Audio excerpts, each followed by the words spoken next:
ඔයාලට කිව්වා අපේ හවුල් ව්‍යාපාර පාඩම කතා කරන ගම අපි අපේ A level ගානක් එක්ක තවත් විදිහට මේක හොදින් කතා කරලා මේ පාඩම තවත් හොදට තේරුම් ගමු කියලා. එතකොට මම මේකෙදි ගත්තේ 2018 A level ගාන. මොකද 2018 A level ගාන මම පොඩි වෙනස්කමක් දැක්කා. අපිට ඒ ගානේ දක්නට හම් වෙනවා නිෂ්පාදන ගිණුමක් සමග හවුල් ව්‍යාපාර හදන්න. ඒ හින්දා තමයි මම මේ ගාන ඔයාලට කියලා දෙන්න කියලා ගත්තේ. ඉතින් අපි මේ ගාන හදන්න කලින් අපි මුලින්ම කරන්න ඕන දේ තමයි අපි තීරණය කරන්න ඕනේ අපේ හවුල්කරුවන් ඉවත් වෙනවා හෝ ආයෙ පැමිණෙනවා හෝ අපේ හවුල්කරුව එන්නේ මොන දවසටද එක්ක ඉවත් උනේ මොන දවසටද එතකොට ඉවත් වුණා නම් යම් කිසි දවසකට එයාට කොහොමද ප්‍රාග්ධන පොලී ලාභ කොටස් ගැලපෙන්නේ අන්නේ කියන දේ අපි මුලින්ම තීරණය කරන් ඉන්න ඕනේ අපේ හවුල් ව්‍යාපාර ගන්න හදන්න කලින්. ඉතින් දැන් අපි ඒක තීරණය කරමු. අපි ගමු අපිට මේ ගාන දීලා තියෙන ගිණුම් කාල පරිච්ඡේදය තමයි 2017 4:1 ඉඳන් 2018 3:31 කියන අපේ ගිණුම් කාල පරිච්ඡේදය. මේක තමයි අපේ ගිණුම් කාල පරිච්ඡේදය. එතකොට මේ ගානට අනුව අපිට අපේ අන්තිම ගැළපෙල්ලේදී කියනවා අසනීප තත්ත්වයක් නිසා බිමල් විශ්‍රාම ගන්නවා 2018 3:31 දින තමා බිමල් විශ්‍රාම ගන්නෙ. එන්න මේ දවසේ තමා විමල් කියන කෙනා විශ්‍රාම ගන්නෙ. ඒ කියන්නේ මෙන්න මේ කෙනා 2017 4:1 ඉඳන් 2018 මේ කියන 3:31 දක්වා ගිණුම් කාල පරිච්ඡේදයේ ඉඳලා තියෙනවා. එහෙනම් අපේ හිමිකම වෙනස් වෙන්නේ කවදද? 18 3:31 දිනට තමයි හිමිකම වෙනස් වෙන්නේ. හැබැයි අපේ ගිණුම් කාල පරිච්ඡේදය 17 4:1 ඉඳන් 18 3:31 නිසා අපිට හදන්න ඕන මූල්‍ය ප්‍රකාශන වලදී අපේ හිමිකම් වෙනස් වෙනවද? නැහැ.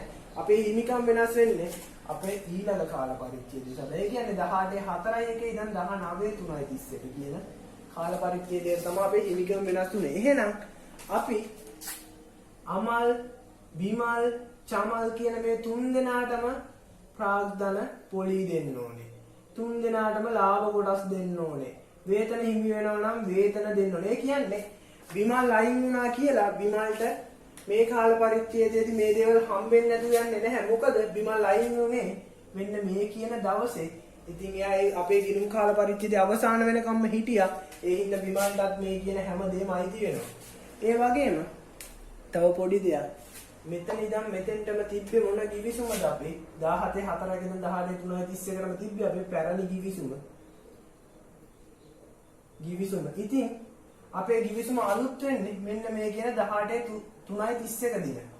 එතකොට අපේ ලාභ කොටස් දෙකදී අපි ගන්න ඕන අනුපාතය මොකද්ද? අපේ පැරණි අනුපාතයමයි. පැරණි givisumේ අනුපාතයම තමයි. මොකද අර ඉවත් වෙන්නේ 18 3:31 එතකොට අපේ හිමිකම් වෙනස් වෙන්නේ ඊළඟ අවුරුද්දේ ගිණුම් වර්ෂය නිසා. ඉතින් මෙන්න මේ කියන දේවල් හරියටම දැනගෙන තියෙන්න ඕනේ. දැන් ඔයා දන්නවා ප්‍රාග්ධන පොලී ලාභ කොටසේ හැමදේම බිමල්ටත් අපි දෙන්න ඕනේ මේ ගිණුම් කාල පරිච්ඡේදයේදී. ඒ වගේම අපි යොදා ගන්න ඕන ලාභ කොටස් බෙදද්දී පැරණි අනුපාතය කියන එක. ඒතකොට ඒ සියලුම කාරණා දැනගෙන තමයි ඔයා ගාන හදන්න යන්නේ. හරි. ඒක දැනගෙන අපි දැන් අපේ ගානේ ඉතුරු ටික හදාගෙන යමු. එතකොට අපේ ගානේ තියෙනවා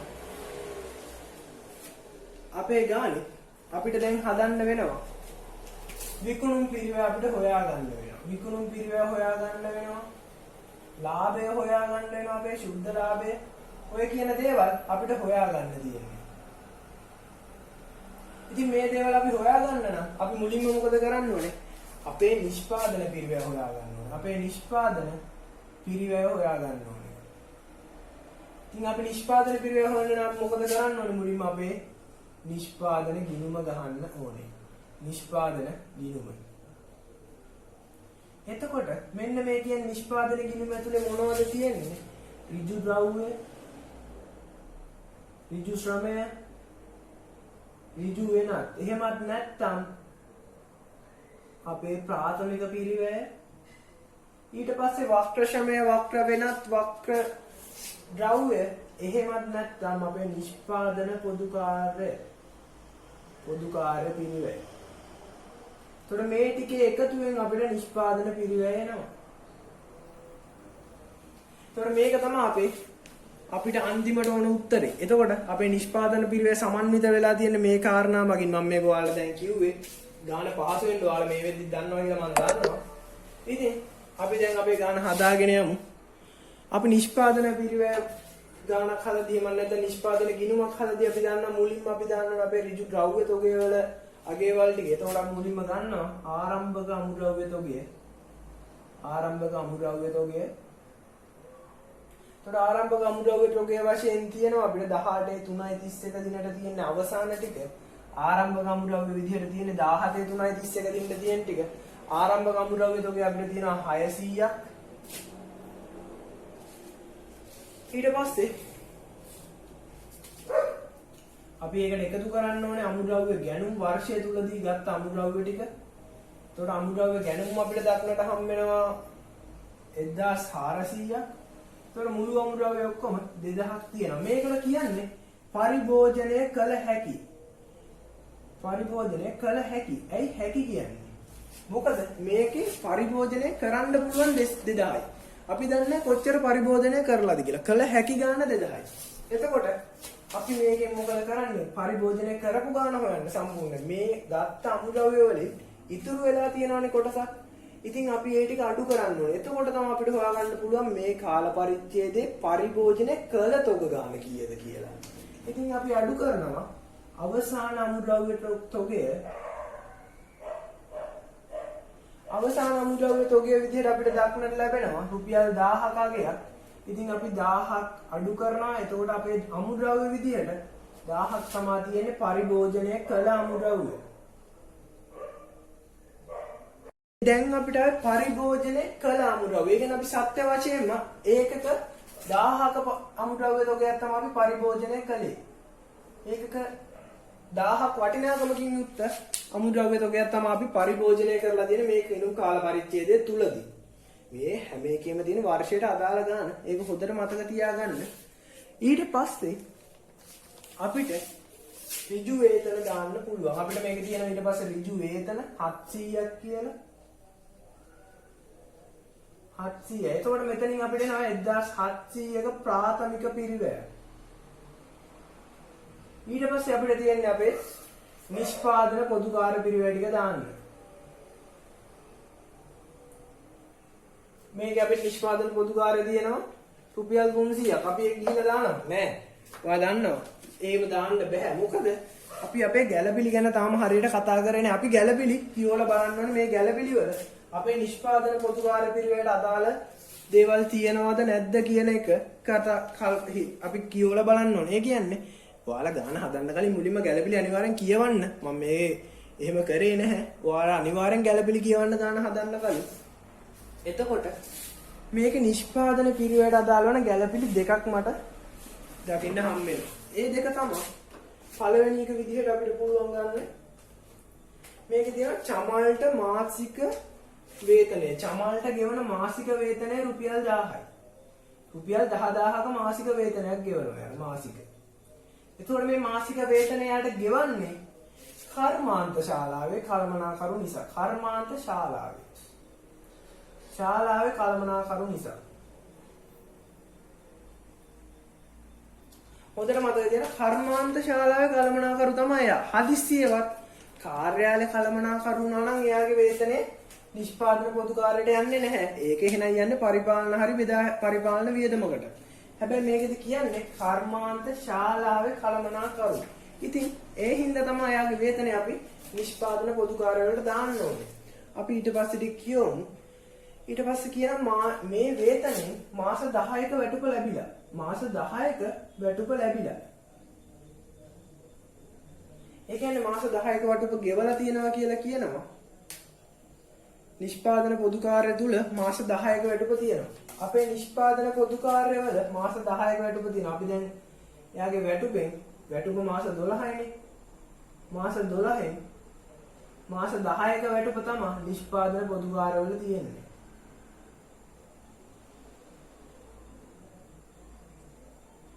එතකොට මාස 10ක වැටුප නිෂ්පාදන පොදු කාර්යවල තියෙනවා ගෙවලා. මේ වැටුප ගෙවලා තියෙන්නේ. ගෙවලා තියෙනවා මාස 10ක වැටුප නිෂ්පාදන පොදු කාර්යාලය. එහෙනම් තව මාස කීයක වැටුප ඕනේද? තව මාස දෙකක වැටුප අපි නිෂ්පාදන පොදු කාර්යාලයට දාන්න ඕනේ. කියන්නේ නිෂ්පාදන පොදු කාර්ය පිරිවෙත් වර්ෂයට අදාළ ගාන යන්නේ. මාස දෙකක වැටුප දාන්න ඕනේ. එහෙනම් මාස දෙකක වැටුප කීයද? 10 වැඩි කිරීම 2 20000ක වැටුපක් අපේ නිෂ්පාදන පොදු කාර්ය පිරිවේ නැහැ. ඒක දහස් වලට ගත්තාම 20ක් එකතු කරන්න ඕනේ. එතකොට අපේ ඒ ගැළපිල්ල ඉවරයි. අපි ඔහොම අපේ වැටුප චමල්ගේ එකට දාන්න නැතුව පොඩ්ඩක් තියමු. මොකද මේ ගැන තව පොඩි දෙයක් මට කියන්න දෙයක් තියෙනවා. අපි මේක මෙහෙම මකලා දාමු. මේ ගැළපිල්ල ඉවරයි. ඊට පස්සේ තව ගැළපිල්ලක් මේකදී අපිට දකින්න හම් වෙනවා. ප්‍රවර්තන වර්ෂයේ 1400යි. ප්‍රවර්තන වර්ෂයේ 1400ක් තියෙනවා කියලා කියනවා. මේ 1400න පරිපාලන හා බෙදා හැරීම් වල දාලා කියලා කියන්නේ. බෙදා හැරීම් වල දාලා කියලා තමයි කියන්නේ. හැබැයි මේ ගාන ඊට පස්සේ අපිට කියනවා මේ 1400 වටිනාකම කර්මාන්ත ශාලාව හා පරිපාලන කාර්ය සමග සමසමව බෙදිය යුතුයි. ඒ කියන්නේ මේ 1400 700ක් අයිති වෙන්නේ කර්මාන්ත ශාලාවට. අනිත් 700 අයිති වෙන්නේ පරිපාලන කාර්යයන්ට. හැබැයි අපි කරලා තියෙන්නේ මොකද්ද? මේ සම්පූර්ණ 1400ම පරිපාලන වල ගිහිල්ලා දාලා. එහෙනම් පරිපාලන වලට යන්න ඕනේ කියද? හරිනම් 700යි. අපි මොකද කරන්න ඕනේ? අපේ පරිපාලන වියදම් වලින් 700ක් අඩු කරන්න ඕනේ. ඊට පස්සේ අපේ නිෂ්පාදන පිරිවැයට එහෙම නැත්නම් අපේ කර්මාන්ත ශාලාවට අදාළව තව 700ක් තියෙනවා. ඒක අපි අපේ නිෂ්පාදන පොදු කාර්ය පිරිවෙේ දාලා නැහැ. අපි මේ 700 එකතු කරන්න ඕනේ. දැන් අපි අපේ නිෂ්පාදන පොදු කාර්ය ටික හොයාගෙන ඉවරයි. දැන් අපි අපේ ගානේ නිෂ්පාදන පොදු කාර්ය ටික දාමු. නිෂ්පාදන පොදු කාර්ය විදිහට අපිට එනවා 1020ක නිෂ්පාදන පොදු කාර්ය 1020යි. හරි. දැන් අපි මේ ටික එකතු කරනවා. 2720. හරි. දැන් අපි හොයාගත්ත නිෂ්පාදන පිරිවැය නේද? අපි දැන් මේක අපේ ආදායම් ප්‍රකාශයට ආදේශ කරා නම් හරි නේද? නැහැ. හොඳට මතක තියාගන්න. අපිට නොනිමි තොගයක් දීලා තියෙනවා මේ ගානේ. නොනිමි තොගයක් තියෙනවා නම් අපිට මේක ගිහිල්ලා දාන්න බෑ. මොකද අපි මේ නොනිමි තොග ගැළපිල්ල කරන්න ඕනේ. අපි දැන් අපේ නොනිමි තොග ගැළපිල්ල කරමු. ඔයා මේ විදිහට දන්නවා නිෂ්පාදන වෙනුම වලට කතා කරලා තියෙන්නේ. එතකොට ආරම්භක නොනිමි එකතු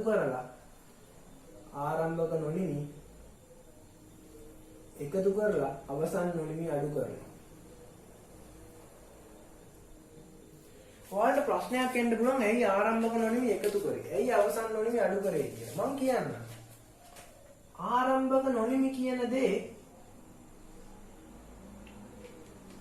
අපේ මෙන්න මේකේ නිෂ්පාදන පිරිව ඇතුලේ තියෙනවා. ඒ කියන්නේ ආරම්භක නොනිමි වලට ගත්ත ටික අනිවාර්යෙන්ම අපි නිෂ්පාදනය කරලා ඇති. ඒ හින්දා තමයි ආරම්භක නොනිමි අපි එකතු කරන්නේ. මොකද අපේ නිෂ්පාදන පිරිවැයේ අපි පෙන්වන්න ඕනේ හරි නිෂ්පාදන පිරිවැය. කොච්චර නිෂ්පාදන පිරිවැයක් ගියාද කියලා තමයි අපි අපේ නිෂ්පාදන පිරිවැය පෙන්වන්න ඕනේ. එතකොට ආරම්භක නොනිමියකයේ නිෂ්පාදනය වෙලා ඉවරයි නම් අපි ඒක එකතු කරන්න ඕනේ. අනිවාර්යෙන්ම ආරම්භක නොනිමි අපේ නිෂ්පාදනයේදී නිම වෙලා ඉවර වෙනවා. අන්න ඒ හින්දා තමයි අපි ඒක එකතු කරන්නේ. ඉතින් ඒ හින්දා අපි ආරම්භක නොනිමි එකතු කරනවා 800ක්. අවසන් නොනිමි කියන එක අපේ නිෂ්පාදනය ඉවර වෙලා නැහැ. ඒ කියන්නේ නිෂ්පාදනයේ වෙලා නැති ටික තමයි අවසන් නොනිමි කියන්නේ. ඉතින් අපි ඒක නිෂ්පාදන පිරිවැය දැම්මොත් අපේ නිෂ්පාදන පිරිවැය වැඩිපුර පෙන්නනවා. අපි ඒ හින්දා ඒක දාන්නේ නැහැ. ඒක අපි මේකෙන් අඩු කරනවා. ඒ හින්දා තමයි අඩු කරන්නේ ඒක. අගයක් විදියට රුපියල්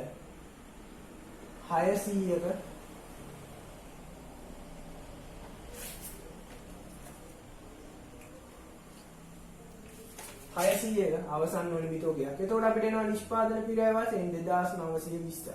මේක තමයි අපේ නිෂ්පාදන පිරිවැය. එතකොට මේක තමයි අපි අපේ ආදායම් ප්‍රකාශයට ගිහිල්ලා දාන්න ඕන අගය නිෂ්පාදන පිරිවැය මේ ටික. දැන් ඔයාලට පැහැදිලි ඇයි ආරම්භක නොනිමි එකතු කරන්නේ? ඇයි අවසන් නොනිමි මේකෙන් අඩු කරන්නේ කියන එක. මොකද අවසන් නොනිමි අනිවාර්යෙන් මේ පිරිවැයේ තියෙනවා. මොකද අවසන් නොනිමි විදියට ඉතුරු වෙන්නේ ගොඩක් දුරට අපි අමුද්‍රව්‍ය ගත්ත ටික. ඉතින් අමුද්‍රව්‍ය ගත්ත ටිකක අගයක් තමයි අවසන් නොනිමි වශයෙන් ඉතුරු වෙන්නේ. ඉතින් ඒ ටික අපි ආයෙ එකතු කරොත් වැරදිනේ. මේක ඇතුලේ තියෙනවනේ වැඩිපුර 600ක්. ඒ හින්දා තමයි මේ ටික අඩු කරන්නේ. ওই ටික මතක තියාගන්න. ඔයාලට මේක ආරම්භ කරනකොට මේක තුර අවසන් වෙනකොට මේ අඩු කරා කියලා මතක තිබ්බත් ප්‍රශ්නයක් නැහැ ඉතින්. තේරෙන්න විදිහට කිව්වොත් ඕක තමයි ඒකේ තියෙන දේ. එතකොට නිෂ්පාදන පිරිවැය කියලා අපිට 2920ක් එනවා. දැන් අපි අපේ නිෂ්පාදන පිරිවැය හොයාගෙන ඉවරයි. දැන් අපි අපේ ආදායම් ප්‍රකාශයට එනවා. ආදායම් ප්‍රකාශය අපිට මුලින්ම විකුණුම් දාන්න තියෙනවා. අපිට විකුණුම් විදියට දක්නට ලැබෙනවා 9700ක්. දැන් අපිට ඕනේ මේ විකුණුම් වලින් විකුණුම් පිරිවැය. දැන් අපි හොයාගන්න ඕනේ විකුණුම් පිරිවැය. හරි. දැන් අපි හොයමු අපේ විකුණුම් පිරිවැය මේ ගානේ. මේ ටික මම ගන්න අපිට ආවේ 2920 කගේ. දැන් අපි හොයමු අපේ විකුණුම් පිරිවැය. දැන් අපිට ඕනේ අපේ විකුණුම් පිරිවැය. විකුණුම් පිරිවැය. ඔයාලන්න විකුණුම් පිරිවැය හොයන්න කොහොමද කියලා නිෂ්පාදන ආයතනයක ආරම්භක නිමිතෝගේ ධන නිෂ්පාදන පිරිවැය වින අවසන් නිමිතෝගේ නිෂ්පාදන ව්‍යාපාරය කරන් මෙන්න මේ විදිහට තමයි ඔයාගේ ආදායම් ප්‍රකාශයේ විකුණුම් පිරිවැය හොයන්නේ. එතකොට ඔයාලන්න මෙතෙන්ට 2920යි ආරම්භක නිමිතෝගේ වශයෙන් ඔයාගේ ගානේ තියෙනවා රුපියල් 1200ක් ආරම්භක නිමිතෝගේ වශයෙන්. ඔයාගේ අවසන් නිමිතෝගේ වශයෙන් ඔයාලට ගානේ තියෙනවා රුපියල් 1500ක්. ඒක ඔයා අඩු කරනවා. ඒ කියන්නේ සමස්ත වශයෙන් 300ක් අඩු කරන්න තියෙනවා. 2620ක විකුණුම් පිරිවැයක් එනවා. ඔයා හොඳට මේක මතක තියාගන්න හැම වෙලේම ඔයාගේ ගානේ විශේෂයෙන් කියලා නැත්තම් කර්මාන්ත ශාලා නිමිතෝක එහෙම ඔයාලට මම මේක ඇදලා පෙන්නන්න ගියලා නිමිතෝක කියන එක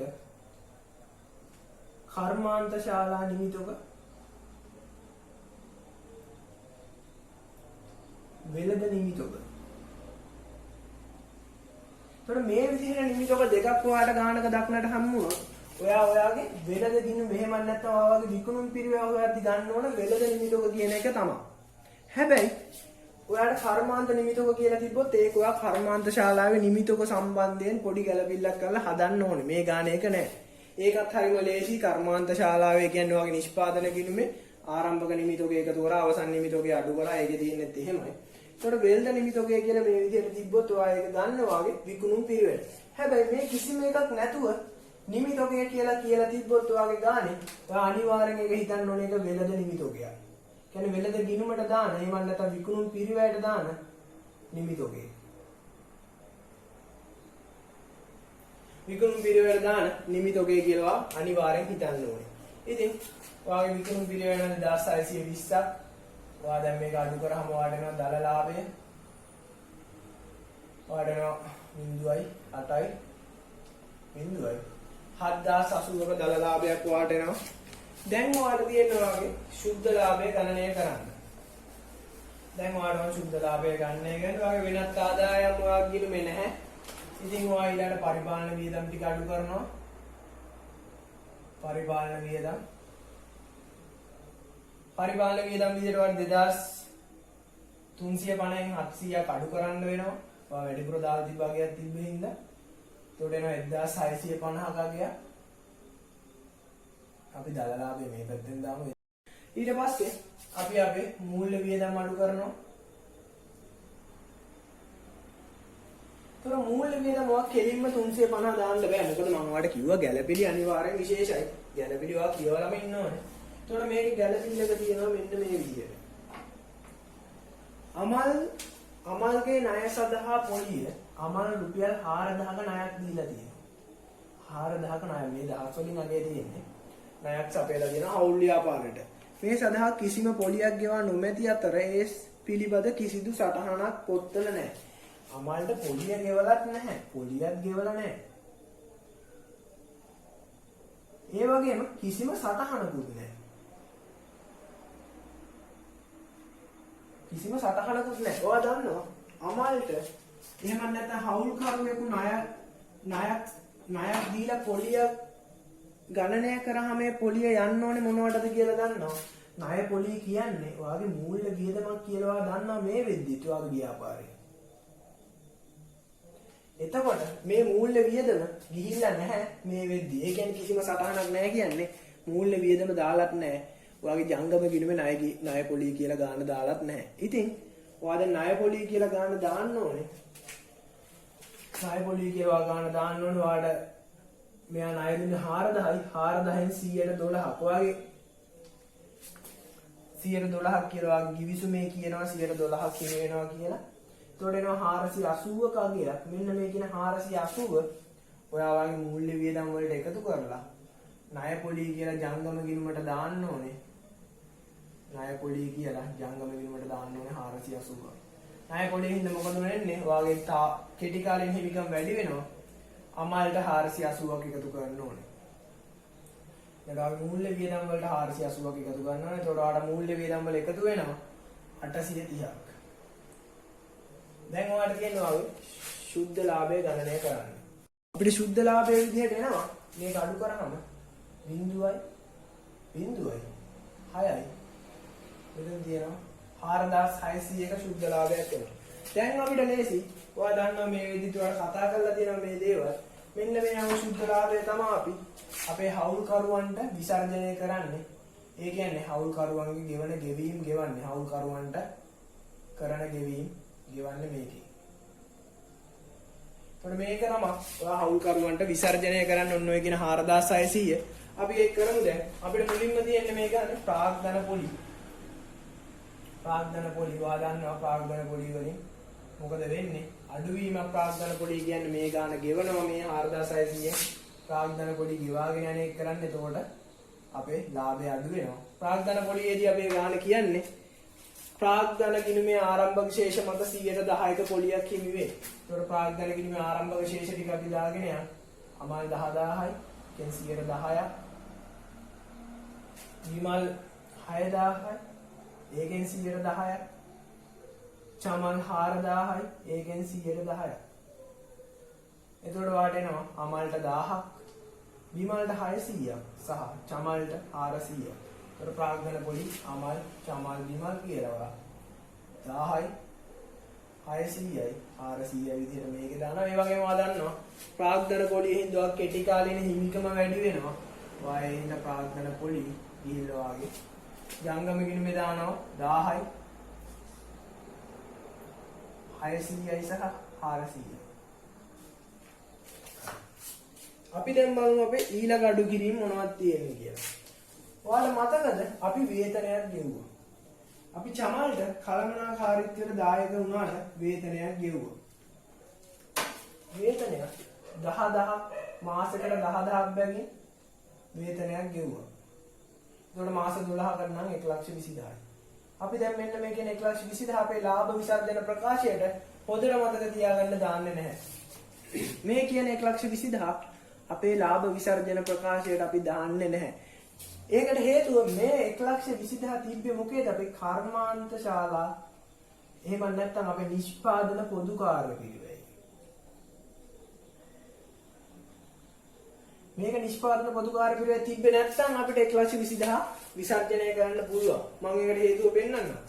ඔයාගේ මේ නිෂ්පාදන විකුණුම් පිළිවෙල හැදිලා තියෙන මොන කොටස් තුනෙන්ද? හොඳට බලන්න. ආරම්භක නිමි, අවසන් නිමි සහ නිෂ්පාදන පිරිවැය. එතකොට මෙන්න මේ කියන නිෂ්පාදන පිරිවැයට ඔයාලට මතකද අපි මෙන්න මේ කියන 1,20,000 දැම්මා. නිෂ්පාදන පිරිවැයක් විදිහට මෙන්න මේ කියන 1,20,000 අපි මේ නිෂ්පාදන පිරිවැයට දැම්මා මතකද?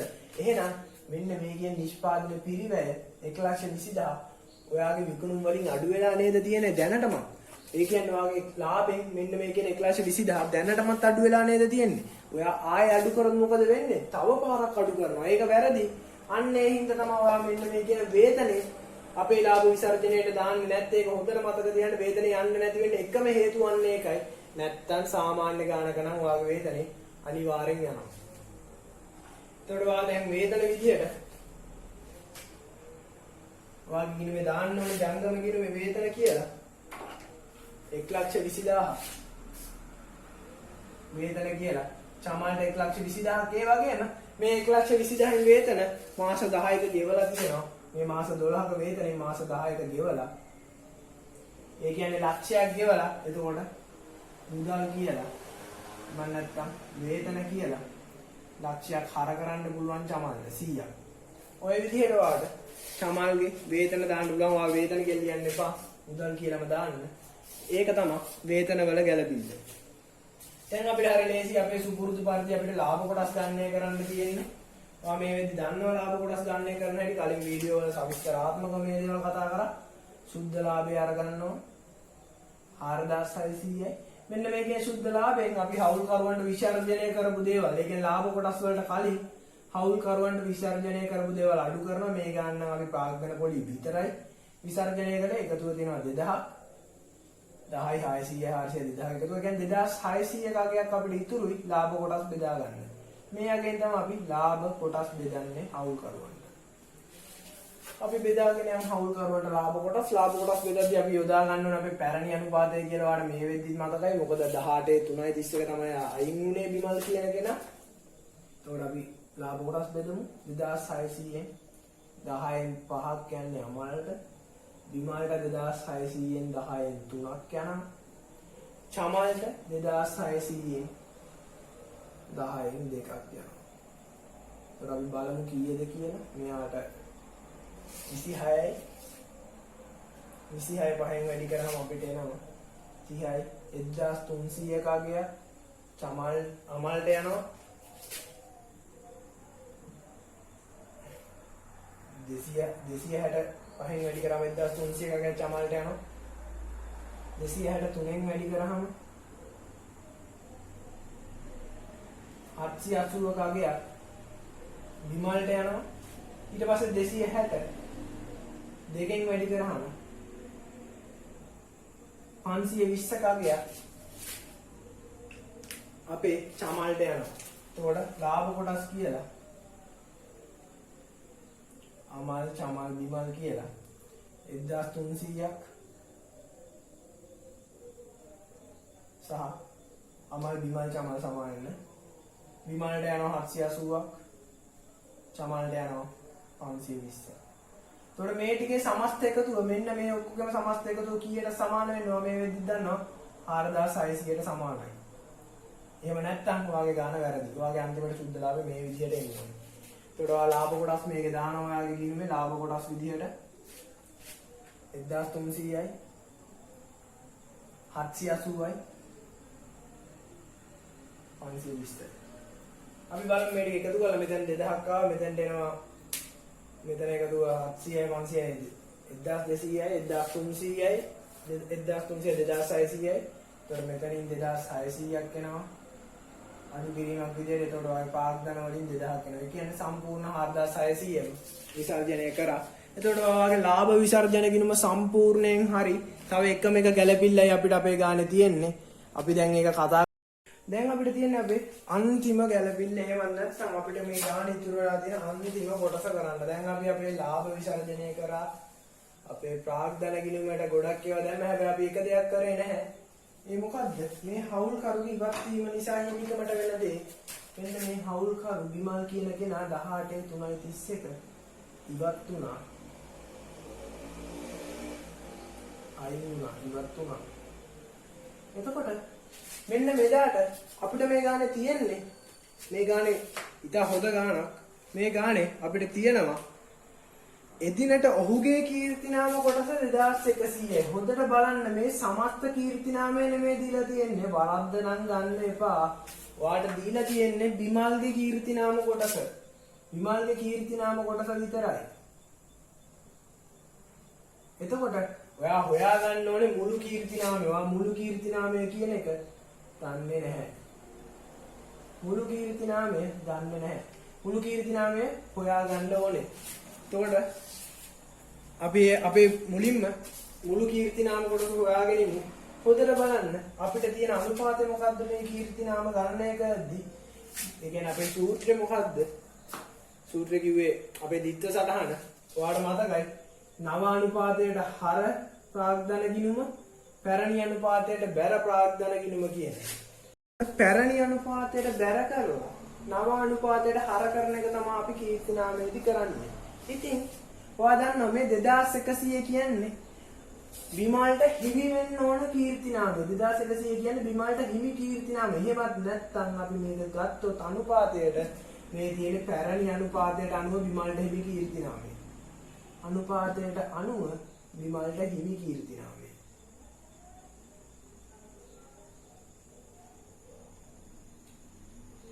පැරණි අනුපාතයට අනුව විමල්ට හිමි කීර්තිනාමය තමයි 2100 කියලා කියන්නේ. හොඳට දන්නවා මේක. එයාට හිමි වෙලා තියෙන 2100 යන අනිවාර්යයෙන් පැරණි අනුපාතය වෙන්න ඕනේ මේ ගාන හැටියට කියලා. ඉතින් දැන් අපි කොහොමද මුළු කීර්තිනාමය හොයන්නේ? දැන් ඕක තමයි අපිට තියෙන ලොකුම ප්‍රශ්නේ. මුළු කීර්තිනාමය අපි හොයන්න ඕනේ. මම ඔයාලට විදිහක් කියන්නම්. ඔයා මෙහෙම හිතන්නකෝ. අපිට පැරණි අනුපාතයේ විදිහට තිබෙ 5ට 3ට 2. එතකොට මේ 3 කියන්නේ බිමල්. මේ 3 කියන්නේ කවුද? බිමල්. එතකොට මේකේ සමස්තගය කීයද? 10යි. 10න් 3ක් තමයි බිමල් කියන්නේ. බිමල් කියන්නේ 10න් 3යි. එතකොට මේකට උත්තරේ මේක මෙහෙම ඇවිල්ලා මේකට උත්තරේ 2100යි. මෙතනට යම් කිසි අගය. මෙතන තමයි මුළු කීර්තිනාමය. මුළු කීර්තිනාමයට අපි x කියලා දාගමු. මුළු කීර්තිනාමය. මෙන්න මේක වැඩි කරලානේ 10න්. මෙන්න මේ x අකුර 10න් 3න් වැඩි කරලානේ අපිට 2100 ආවේ නේද? අපි x යුක්ත කරගත්තාම අපිට මුළු කීර්තිනාමයම හොයන්න පුළුවන් නේද? හොඳට බලන්න මේ විදිහට ලියා ගන්නවා වාගේ ගාන. කොහොම ආවම. මොකද x නැත්තම් මුළු කීර්තිනාමය වැඩි කරා 10න් 3න් ආවේ 2100. ඔන්න ඕක ලියා ගත්තම ඔයාලට ඔය ගාන හදන්න හරිම ලේසි. දැන් ඔයාට ලේසි. මුලින්ම ඔයා මේක කරන්න ඕනේ මේ 10 අයින් කරගන්න. බෙදීම විදිහට තියන් 10 අයින් කරනවා ගුණ කිරීමක් කරනවා. ඊට පස්සේ x වැඩි කිරීම 3 සමානයි 21000යි කියලා වාට එනවා. ඊට පස්සේ මේ 3 අයින් කරා නම් 3 වැඩි කිරීමක් විදිහට තියෙන එක බෙදීමක් කරනවා. ඒක 3ෙන් බෙදනවා. ඊට පස්සේ වගේ x එහෙම නැත්තම් කීර්තිනාමය උක්ත වෙනවා. කීර්තිනාමය කීයක් විදියටද? රුපියල් 7000ක් විදියට. ඔයාගේ කීර්තිනාමය මේ දහස් වලින් තියෙන්නේ 7000යි. මුළු කීර්තිනාමය දැන් ඔයා හොයාගත්තා එහෙනම්. මුළු කීර්තිනාමය කියන්නේ නම් 7000යි. දැන් ඔයාට හරිම ලේසි. ඔයාගේ සුපුරුදු විදිහට ඔයාගේ ගිණුම් ටික දාන්න තියෙන්නේ මොකද්ද? පැරණි අනුපාතයට හර නෙමේ පැරණි අනුපාතයට බැර නව අනුපාතයට හර. කීර්තිනාමය ඒ විදිහට සටහන් කරා නම් වැඩේ හරි. ඔයාලට දැන් හරි ලේසි. ප්‍රාග්ධන ගිණුම හර කරනවා. ඔයාලා ප්‍රාග්ධන ගිණුම විතරයි එන්නේ නව අනුපාතයට. ප්‍රාග්ධන ගිණුම බැර කරනවා පැරණි අනුපාතයට. නව අනුපාතයට හර කරද්දී ඔයාලට ඉන්නේ අමල් සහ චමල්. ප්‍රාග්ධන ගිණුම බැර කරනවා පැරණි අනුපාතයට අමල් විමල් චමල්. එතකොට විමල්ට හිම ප්‍රාග්ධනය හොයා ගන්න පුළුවන්. හරි. දැන් අපි හදමු විමල්ට 2100යි. එතකොට 7000 වැඩි කරන්න ඕනේ. අමල්ට හොයන්න නම් 10න් 5න්. එතකොට අමල්ට එනවා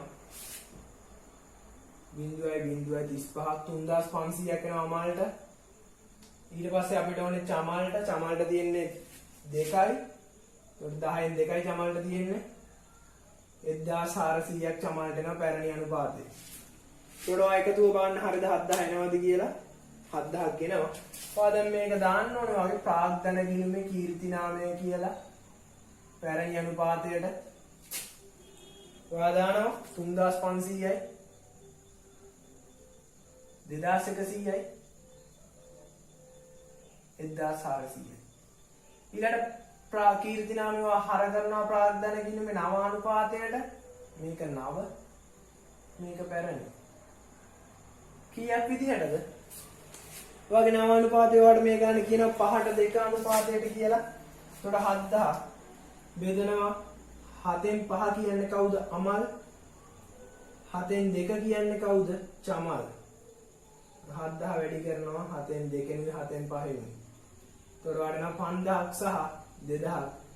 ඔයා 5000ක් හර කරනවා අමල් කියලා 2000ක් හර කරනවා චමල් කියලා. එතකොට කීර්තිනාමය අමල්ට 5000යි චමල්ට 2000යි. ඔය විදිහට වාගේ කීර්තිනාමය සටහන් කරගන්නවා. දැන් ඔයාලට හරි ලේසි. දැන් ඔයාලට තියෙන අන්තිම කොටස මේ විමල්ට මේ ගිණුම් ටික ණය ගිණුමකට මාරු කරලා එඩිට් කරන්න. ඔය විදිහට අපි අපේ කීර්ති නාමය ගැලපිල්ල කරලා ඊට පස්සේ අපිට තියෙන්නේ එයාගේ ජංගම ගිණුමේ ශේෂය සහ ප්‍රාග්ධන ගිණුමේ කියන ශේෂ දෙකම ඉවත් කරන්න තමයි අපිට තියෙන්නේ. ඉතින් අපි දැන් මුලින්ම යාගේ ජංගම ගිණුමේ ශේෂය අරගෙන ඒක ප්‍රාග්ධන ගිණුමට ගෙනියන්න ඕනේ. එතකොට අපි යාගේ ජංගම ගිණුමේ ශේෂය ගමු. එතකොට මේච්චරයි අපේ ගිණුම් වලට දැමෙන්නේ. එතකොට අපිට විමල්ගේ ජංගම ගිණුමේ ශේෂය එනවා 2380ක් විමල්ගේ ජංගම ගිණුමේ ශේෂය. එතකොට මෙන්න මේ ශේෂය අපි ප්‍රාග්ධන ගිණුම කියලා ඒකට දානවා 2380ක් විමල්. ප්‍රාග්ධන ගිණුමට එන්නේ යගේ අපි මාරු කරනවා. ප්‍රාග්ධන ගිණුමට අපි එන්නේ කියන අගය මාරු කරනවා. එතකොට ප්‍රාග්ධන ගිණුමට අපි ඒක දානවා ජංගම ගිණුම කියලා 2380ක්. මෙන්න මේ විදිහට. ඊට පස්සේ අපි දැන් අපේ ගිණුම් ටික ශේෂ කරමු. එතකොට අපිට ගන්න ලේසි මීට වඩා. අපිට සමල්ට එනවා 1000යි 1120යි 520යි 1640ක් එනවා. සමහර විට එකතු පොඩ්ඩක් බලන්න. දැන් තියෙන 1200ක් 1200 480 1680යි 1680යි 1000යි 2680 2680 අපිට එනවා 1680 1300 3980ක් එනවා අපිට. එතකොට මේතනත් එන්නේ එකතුන් ටිකමයි 3980යි 2300. සමහර විට එකතුන් පොඩ්ඩක් එහා මෙහා වෙන්න පුළුවන් මගේ මනෝමය එකතු කරන හින්දා. එතකොට හොඳට බලන්න මෙන්න මෙයාගේ ජංගම ගිණුමේ ශේෂය පිය වුණා. දැන් ශේෂය බිඳුවයි ජංගම ගිණුමේ අපේ විමල්ගේ ඒ ශේෂය ප්‍රාග්ධන ගිණුමට දැම්මා. දැන් අපි ඊට පස්සේ ප්‍රාග්ධන ගිණුමෙන් කරන්න ඕන ටික කරන්න ඕනේ. මෙතෙන් දෙනවා එතකොට 10480ක විමල්ට ගිණුම 10480ක ශේෂයක් වෙනවා. ඊට පස්සේ මේකෙදි පොඩි කාරණා දෙකක් කියනවා. මේකෙදි කියනවා මෙන්න මේ කියන 10480ක් විමල්ට එන්න තියෙනවා හිමිකම් විදියට. මේ ටික විමල්ට ලැබෙන්න තියෙනවා හිමිකම් විදියට. ලැබෙන්න ඕනේ. එතකොට ගන්න කියනවා රුපියල් 3000ක අගයක් වෛද්‍ය ප්‍රතිකාර සඳහා විශ්‍රාම යාමේදී ගෙවලා. එතකොට මේ ලැබෙන්න තිබ්බ 10480න් 3000ක් අපේ හවුල් ව්‍යාපාරයේ ගෙවලා. එයාට ගෙවලා වෛද්‍ය ප්‍රතිකාර සඳහා. එයාට දැන් එතකොට හම්බෙන්න ඕන කීයද? 7480යි. එතකොට 3000ක් මුදල් විදියට අපිට මේකේ දාන්න වෙනවා. විමල්ට 3000ක්.